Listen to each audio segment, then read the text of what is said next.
Welcome back to South Baltimore Now. We got Kevin Lynch here. What's up, Kev? Hey, what's going on?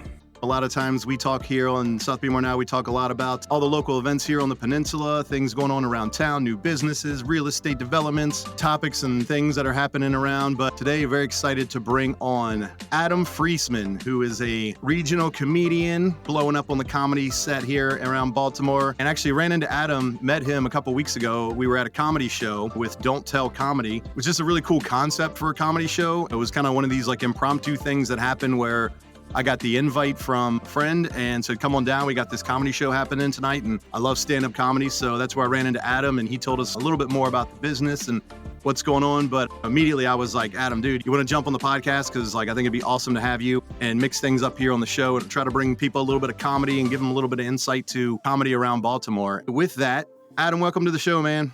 Hey guys, thanks for having me. And if I remember correctly, you came to the show late. Right? Oh, Nate. Yeah. Oh my God. Your memory's amazing. Your memory's amazing. Yeah. My wife and I are notorious for being late. Everything we do, man. So even our kids were born late. So go figure. Does that make him an easy target in the audience if you show up late? No. If it's that late, you're in the back. No one cares. It was cool. It was a cool show, and it was our first outdoor. I think it was our first outdoor show here. We'll always get people coming up to us after the shows, just like saying how much they appreciate this like concept that we do. And I'll say like, love doing stand-up and I love doing cool shows, cool spaces, whatever. I like making a show my own, but after the show, sometimes that's just the worst part because you got to clean all the stuff up when you're producing it, look all the stuff in the car. When I get people coming up to me saying they appreciate it, it's like, it makes it a little better. During the show is cool. After the show sucks. But. Yeah, sounds like a lot of things where there's all the prep work, then there's the peak where you get all the satisfaction, then there's all the dirty work again afterwards, where it's like, is the peak in the middle worth all the work? But it sounds like for sure. Well, honestly, the prep work's cool. There's a comedian side that's creative, right, which is making your material, coming up with ideas, exploring whatever. Then there's the production side, which is creative, which is like, how do I set this room up? Because we do different rooms all the time, indoor, outdoor. It always looks different. So how can we make it a very unique but trusted, tried and true setup? So you get some creativity there. And then after the show, it's like, I'm tired. I want to go drink. And now I have to put 100 chairs in my car. So I don't get to do that. I hear you 100%, man. I mean, I'm in a band, so like I love playing. I even love setting up because I'm like, cool, we're about to do this awesome gig, but then nobody sticks around to help you afterwards, right? They're taking their drinks, They're taking off, they're leaving. My first question for you, Adam, is like I mentioned in the intro, the Don't Tell Comedy, which is something I was not familiar with until I saw the show, but would love for you to like talk a little bit more about that. What's that all about? Yeah, I mean, the whole idea is just like these secret location shows. You don't know who's going to be on it, but we only put very, very skilled comedians on it. Anyone who's working the big clubs in the area, at least that. And actually, so we had like a headliner who just filmed his Comedy Central set. It actually just came out 2 days ago. Usama Siddiqui. He's been on America's Got Talent. He's passed everywhere. We had him down, so he's like legit. I can't say who it is, but November 16 in Annapolis. So we run these all over Maryland, but Baltimore's kind of our home base for these. He's been on tons of movies, SNL, all this stuff, and he's a stand-up, and he's touring, and he's just passing through. So he got in touch with us to do it. So it's like we're doing something right. I can't take all the credit to this. Don't tell secret shows. You buy a ticket, you find out where it is the day of, and then you show up, and it's fun. It's usually BYOB. A lot of times it's people's first comedy shows, which is really cool. It's weird because I'm around this 24/7. So then I meet someone who just found their first hour of stand-up ever, and they're amazed by it, and that's really fun. I mean, obviously, it's not really kid appropriate, but like adults, their first time comedy show, that's crazy. Yeah. What are y'all doing? Yeah, I mean, because we get like people like young adults in their 20s, like 21 to 25, and then we've had people as old as 80 at the show, and not that my comedy is necessarily built for them. But it's still fun. And you'll get it's someone's first time wherever. So there's a couple of girls at our last show came up to me. It was their first time at a comedy show. They were, 25. And then I'll get people who are like 35, 40 come up to me. This is our first stand-up show. I'm like, yeah, you guys are missing out. It's a fun time. In my opinion, it's more memorable than a concert you can go to or just like going out to a bar. So you might as well just grab a ticket, come to a show. Drink at a bar, you drink at a comedy show. You can bring your own drinks here. So we win. Yeah. But this concept started out in California. I think San Francisco. It might have been LA. I'm not sure. about 6.5 years ago. It worked out there, and then they kind of slowly started expanding along the West Coast and then out to Boston and then to like Atlanta, some of these bigger cities. And then COVID happened, and that's where this concept, oddly enough, started blowing up because you could have this like, hey, you can pop outside, you can bring your own stuff, and we're just going to be there entertaining you.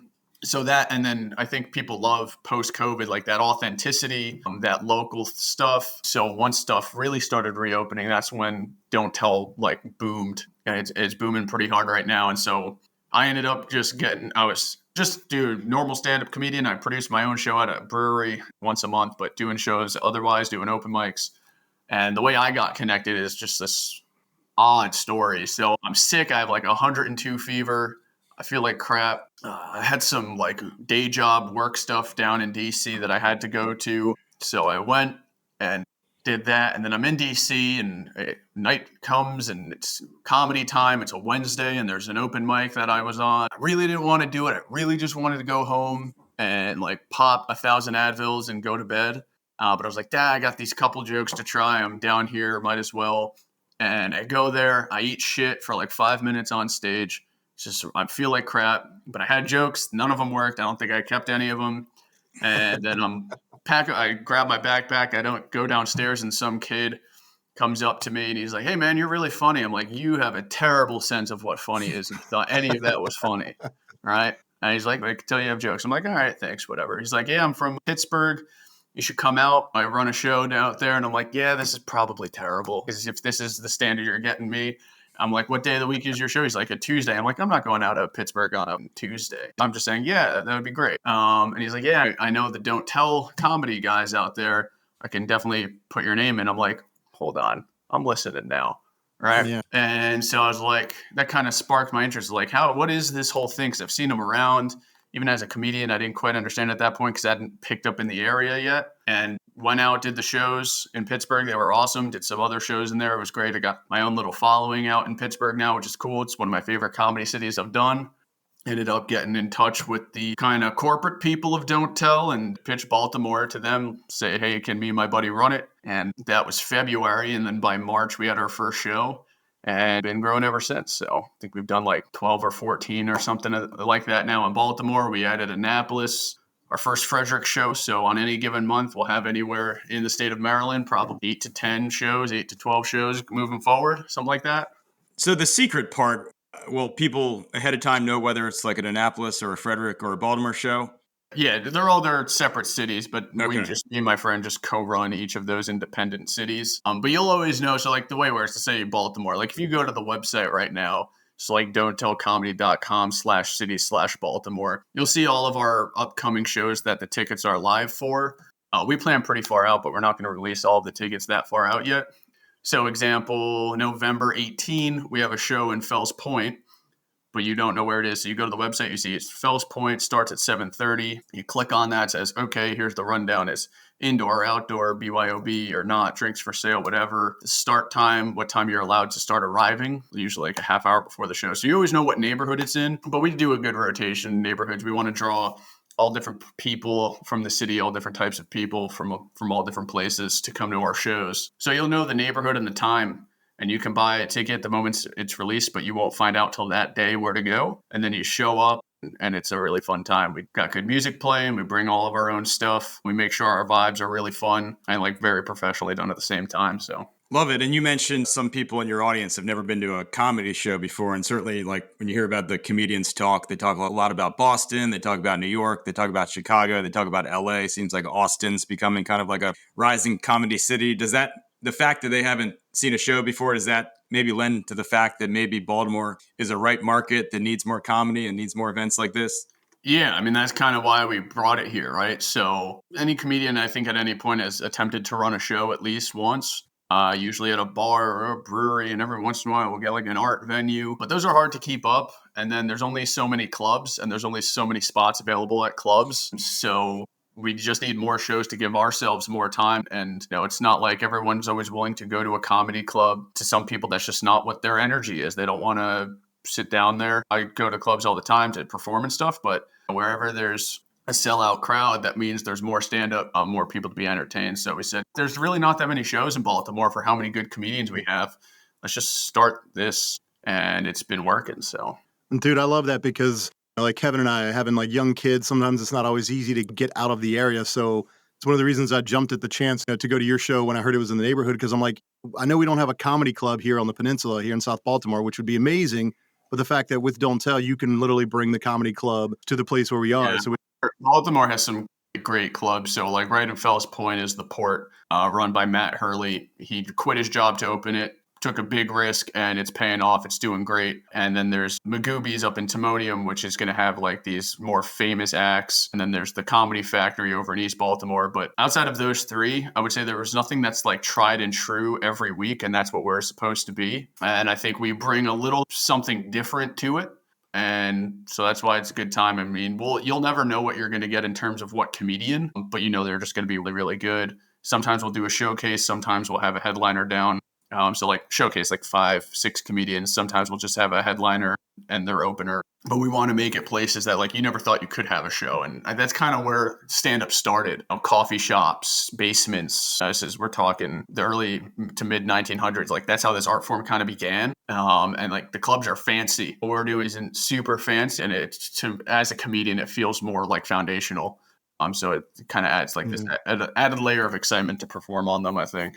You ever had any thoughts of yourself or partner with some other people to get another kind of comedy club in the area? Maybe something that's consistent show nights or anything? No. If my buddy wants to sell his club in 20 years, maybe I'll buy it if I'm no longer performing. My interest isn't necessarily in owning a club or any of that.